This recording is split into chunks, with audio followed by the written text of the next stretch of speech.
Section 1. The Fading Green, a land in need of healing. The story of Ethiopia is ancient, etched into highlands and deep valleys. It is a land that once breathed through vast, deep green forests. These were not just collections of trees. They were the lungs of the landscape. They were the anchors of the soil. They were the keepers of the rain. For centuries, they stood as silent witnesses to history. But over time, the green began to fade. The once mighty forests dwindled, leaving a landscape bare and vulnerable. The rich, dark earth, no longer held by roots, began to wash away with every downpour, turning rivers the color of rust and sorrow. This loss was not merely a matter of scenery. It was a wound felt in every village and every home. The land grew thirsty. Reliable seasons became erratic and unpredictable. Rains failed to arrive, or they came as furious torrents that swept away topsoil and crops. Section 2. The Roots of Loss. Why the forests vanished. To understand the solution, we must first understand the problem. The trees did not disappear overnight. Their removal was a slow process, driven by the needs of a growing population. Wood for cooking daily meals. Wood for homes and fences. Wood as income in hardship. As the population grew, demand rose relentlessly. Countless trees were felled, not from malice, but necessity. A simple equation of survival with rising environmental costs, a debt to be paid. Agriculture played a significant role. More people meant more land for farming. Fields of teff, fields of wheat, fields of maize, climbing highland slopes ill-suited for cultivation. Without trees, the thin topsoil was exposed and washed away by annual rains. Each harvest grew smaller, pushing farmers to clear more land, a cycle of diminishing returns. Growing herds compounded the problem, browsing away saplings and compacting the soil. This is not villainy, but survival. Fuel, farmland, and grazing. Understanding these roots is the first step to lasting solutions. Section 3. A New Dawn. The birth of the green legacy.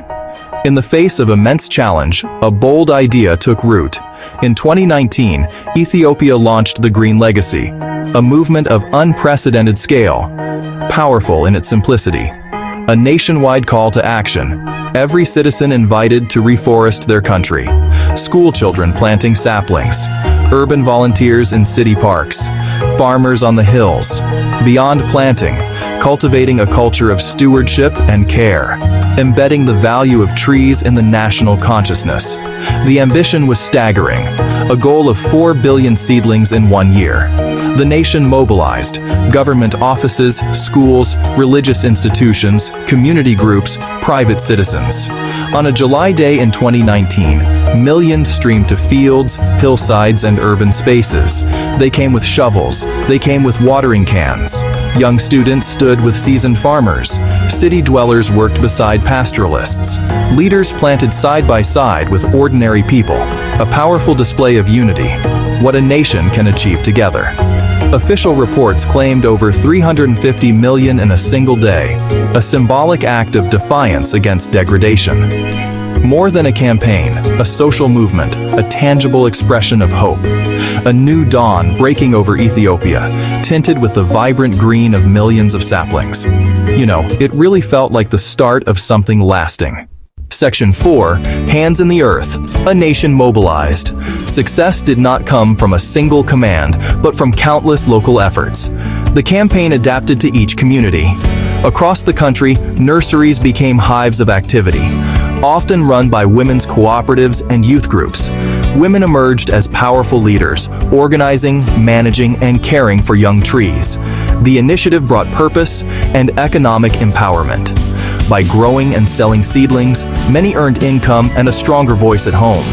The youth answered with energy. Schools became centers of environmental learning. Students learned science and stewardship, transforming dusty yards into green oases. Farmers learned agroforestry, integrating trees into fields to improve soil and shade. Trees for fertility, shade, fruit, and fodder. In cities, trees lined streets, parks, and backyards, cooling air and improving quality. Faith leaders framed care for creation as a shared spiritual duty. Every segment of society found a role, the secret to vast scale. A nation is people with their hands in the earth, working together. Well, that collective work is the real legacy, and the engine keeps turning, season after season. The impact of billions of trees is not felt overnight. A forest does not appear in a season. Yet first changes have emerged, like shoots after long drought. Where efforts concentrated, soils stabilized. Tiny roots begin their vital work. Erosion has slowed. With less soil loss, waterways run cleaner, canals silt less. Vegetation acts like a sponge, replenishing groundwater. In some places, long dry springs flow again, life-giving for people and livestock. Shade cools microclimates and eases daily life. Crops stress less, yields improve. Wildlife begins to return. Fruit trees bring nutrition and income. One tree can help a family thrive. Beyond statistics, the true story lives in people. Abebe planted deep-rooted trees along contours. They became living walls, holding his precious soil. His crop is more secure, leaves feed his ox.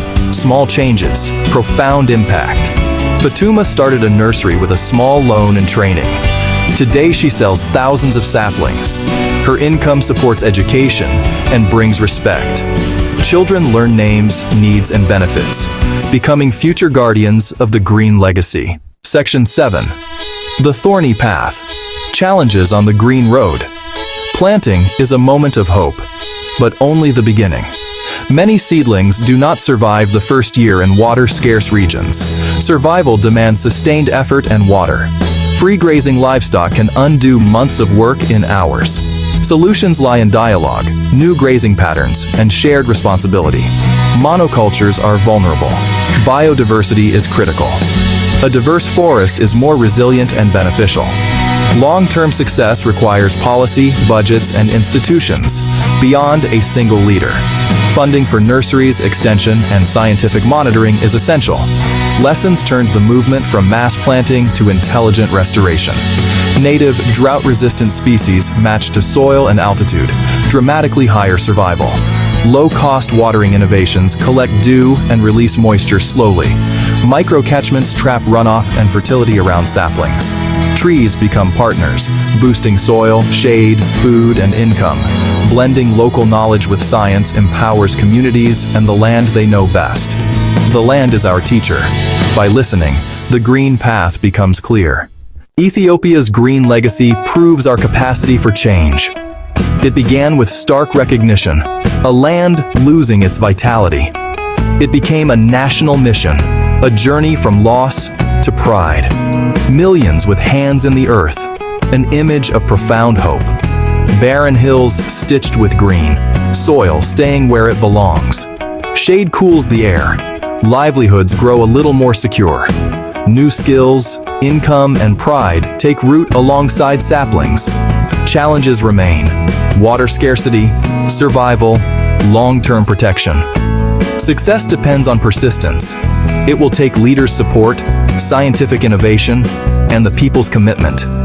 The true legacy is measured by trees that reach maturity and build resilient forests. This story carries a universal message. We are not helpless. Change begins with small, tangible actions. You do not need to be a government or a large organization to make a difference. Take one simple step. Plant a tree. Support a local project. Teach a child. Each sapling is a vote for a healthier planet. Ethiopia is showing the world it is possible to plant hope. Together, we can ensure the future is green.